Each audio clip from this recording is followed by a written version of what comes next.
Ang Burger of Love nga alang lang unta sa asawang nurse nahimo na karon nga gift of love sa nagkalain-laing okasyon.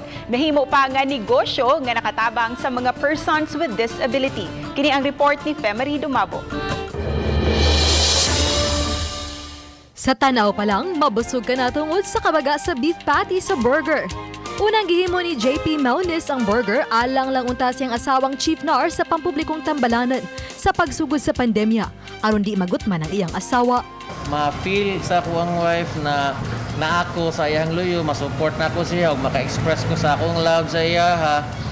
Akong gihimo ang burger na premium siya, so dapat lami siya. During the pandemic, yun, mo to stressful jud kaayo niya with JP's kuan kanang him sending me food and burgers na comfort gid ko no. One time nga daghan siya extra nga burgers and buns iyang gi-post online.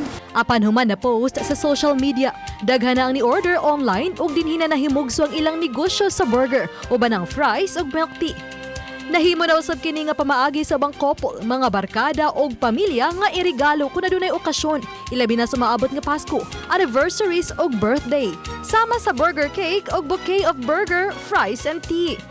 Kining mag-best friend nga si Charmaine ug Rose gisurpresa sa ilang barkada.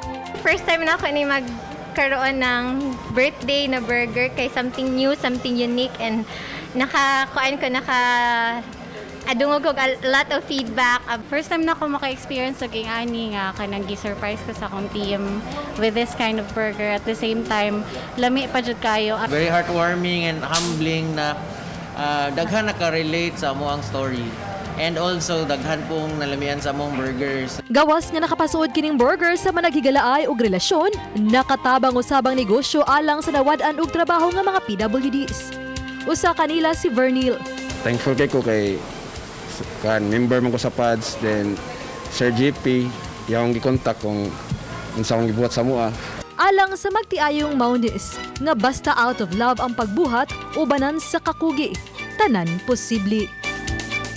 Uban ni Marlon Melgazo, ako si Femery Dumabo. Balitang Bisdak.